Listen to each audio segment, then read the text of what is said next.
Warning, the following is based on my opinions. If you respect mine, I'll respect yours. Anyway, enjoy the video.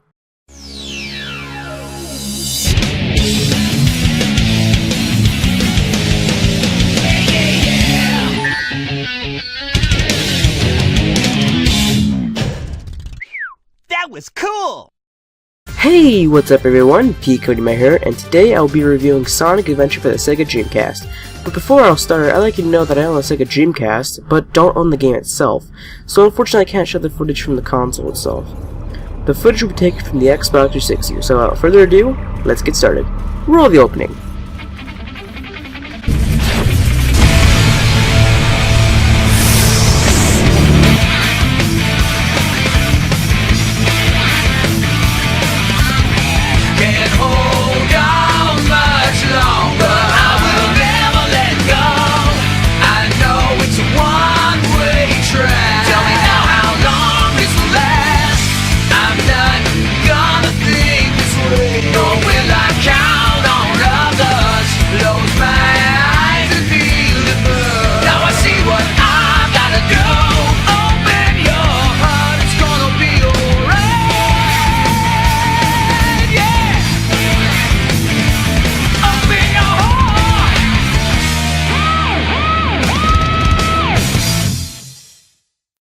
Unlike Mario, Sonic had a really hard time making it to the 3D world. Well, there was this one game called Sonic Extreme, but it got cancelled after showing some footage. And I'm not gonna lie, but I'm glad this game didn't make it out to store shelves. But in 1998, we finally got a real Sonic game. In this game, we got a lot of characters in this time around. Sonic has his speed and platforming with a new attack called the homing attack. He can be hard to control sometimes, but since the homing attack is new... Oh, it can screw you up too, by the way. But it's pretty clear where you're moving. Tails is almost like Sonic, but his gameplay is race-based, and he can fly just like the old games too. This part of the game is really easy, but I think it's way too easy. I feel like Sonic is just not going fast enough in this part of the story. Sometimes I just wonder why Sonic would just hold back and race, you know? Oh, and you can also race Robotnik at the end as well. Just letting you guys know about that.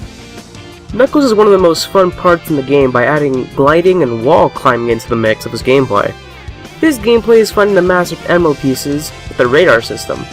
If you're asking yourself, wow, why is he finding them? I mean, isn't he the guardian of the Master Emerald? Boy, he must, alright. I'll get that to in a second.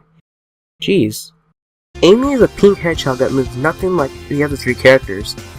But since she doesn't have natural speed like Sonic, I'll cut her some slack. Her gameplay is running away from a robot named Zero. Unlike any other story, it's always kidnapped the woman. Well, it's interesting. This low-moving character, she runs really fast, like faster than Sonic when going up some stairs. Really? Do physics even matter here at all? I don't know. Moving on. Big is... Well, his gameplay is... just fishing? I don't know, one, he's slower than Amy.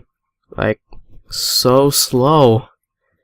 Two, he just fishes. He has nothing to do with the story here. Why is he even here? Why is he even bringing back to the call in the past? Moving on. Gamma is a robot in Robotnik's E100 series. His gameplay is just beating a timer while shooting wave after wave of enemies. There's almost nothing here I can say about his gameplay that's actually negative. He's really fun to hover too if you're just bored or something. With everyone's natural abilities, they can upgrade to power-ups, and trust me, you're gonna need them. Well, even though you're just gonna go through them anyway, but... Although, I wish there was a mode that the power-ups, like, we can use them, but we don't even see them. Then again, it was 1998, so I'll cut it some slack or whatnot, I don't know. The adventure fields are the hub worlds in this game, and it's the first one to have it in a Sonic game. They did this hub world just right. Unlike, oh no. Anyway, you find that level interested in the hub world as well. The cutscenes are good for the first 3D Sonic game, but most of them are just facial and the way they move. Sometimes they're just funny and hilarious, like this one. Every day's the same old thing. Same place, different day. I miss the good old days. Hanging out with my hero, Sonic. Hey, what's going on here? Is there an eclipse today or what? Nobody forecast a storm or anything. Almost all of these cutscenes are just recycled cutscenes. Not good, but they're not bad for the first. The only ones that are awesome are the CGI cutscenes. They are mind-blowing at the time, and I can see why they were. Voice acting is really good. I really like these, though. Only sad part about this cast is why they didn't stay for very long, but for the most part they do have some bad acts, and I just accept it and move on, or just act like it never happened or something. Some cutscenes are just rushed or something, I don't know. Yeah, like this one. That's Eggman! I wonder what happened to Sonic. Really? Sonic is the main character in this story, and just like any other story, he takes down the evil mastermind and put evil back where it came from.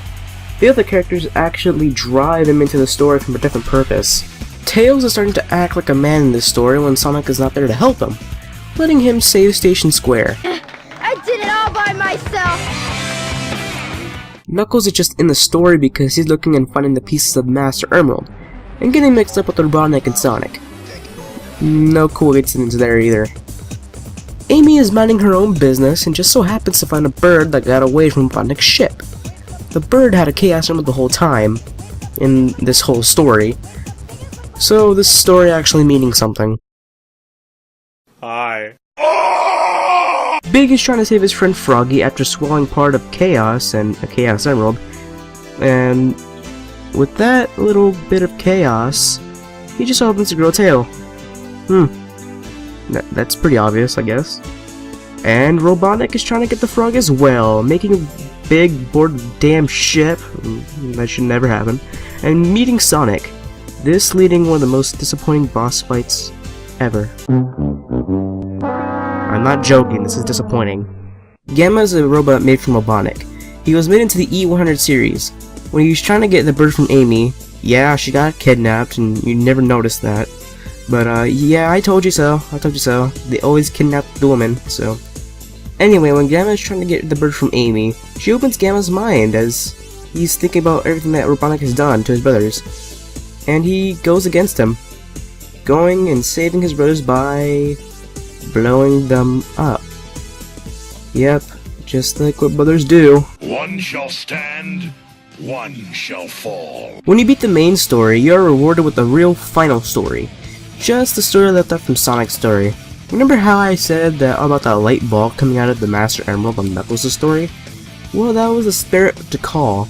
She's actually the Nivy in the game, that's right, Nivy, from Zelda. And she's not annoying this time like Nivy, but in the cutscene she's actually like him. No joke. Anyway, all the flashbacks is how Chaos almost wiped out the entire Kenda tribe. And you guessed it, history's gonna repeat itself if we don't, stop this fat-ass mastermind. The final story is when Chaos is obeying Robotnik and getting the Chaos Emeralds for itself. Did anyone see this coming? Because I sure did. Anyway, and transforming it into perfect chaos.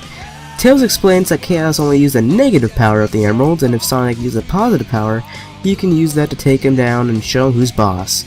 Letting Sonic transforming into Super Sonic and kicking some major ass in the last cutscene. To defeat him, you have to get max speed and try to hit his brain, while avoiding his attack, of course. In the end, Tikal takes Chaos to live peace once again, and Sonic runs off to his next adventure. This one. On to the game itself, and the action changes are changed with each character, giving it its own level and stage design. It's pretty cool. Going on to different places like the city, to the beach, and to the fleet that no one gives a how much a shit how much Robotnik built all this damn money to build this damn egg fleet. Okay, anyway, the egg carrier is so damn big! It's so big he made too many rooms, and that makes it a pool and a hot shelter that just asks for itself. Hell, there's even a point where you can even go on Amy's story to go find a restroom in the stage itself. Oh god. Why did you have to make it so damn far? Anyway, all the levels get you excited to play these levels, and I must say, when I come back to this game, like, the level select isn't really, like, exciting. I mean, all levels have 2 to 3 sections that the level gets interesting, like snowboarding, driving in a go-kart, and best of all, running away from a killer whale. There are also these sub-games that you run into the game, and they're okay. The plane level was really fun when I was young, but I played this so many times, I just can't stand it anymore, and it's so boring. Ugh. Like, honestly, you don't want to play these stages anymore. Bosses are also really cool, in some ways, actually. The only downside of them is that you have to face Chaos for 3 different freaking times. Sonic, Tails, and Knuckles? My gosh. Most of them are just different forms of Chaos, like, no joke. But you do get to face some E-robots from the E-series, and it's pretty cool. Also Robotnik himself, which is highly unlikely. Don't forget the mini-bosses like Sonic and Gamma, those are pretty fun too. Then we have the Chow Garden, everyone's favorite pet system. Chows are these little cute creatures that Sonic and the others can take off in their off time. This can extend the replay value a lot if you kinda put your mind to it. You know the little animals you get while playing levels? You can give them to your Chow, and it can also raise their stats and kinda make them look like the animal itself that you gave it to them. Once you think you're ready, for the Chow race of course, you race your Chow in the goal and face the other Chows, but unfortunately the camera angle sucks. In 2003 we got a different version of the game called Sonic Adventure DX. In this version, we get a really big upgrade, like no joke, and it's for Nintendo GameCube by the way. All the models though are really shiny, but since there's nothing I can do, I just accept them and move on. Same goes with the new textures as well. Example, Speed Highway in the Dreamcast version,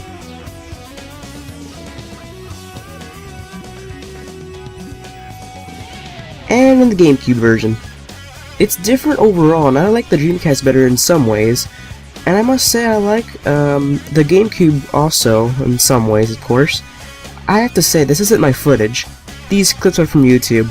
Also on the GameCube port, Sega added some missions to add replay value, and if you get all 130 emblems, you are rewarded with Metal Sonic, and it kicks some major ass.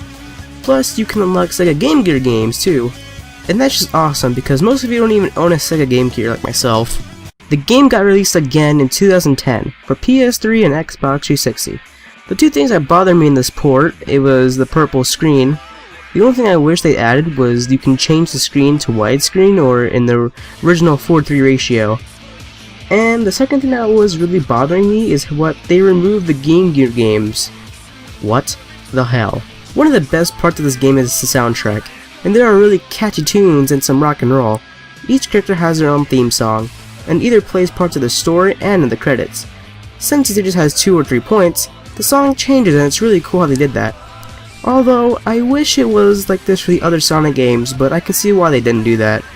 I mean, there are some games that actually have this formula, but I can't recall at the moment. I'm sorry. If you haven't played this game yet, what are you waiting for? Pick this game up. Also, this game was the first Sonic game I've ever played in my life, and it was awesome. I would like to thank my cousin for getting me into Sonic, and you know who you are. Anyway, thanks you all so much for watching. Please remember to comment, like, and subscribe, and I'll talk to you all later. Peace!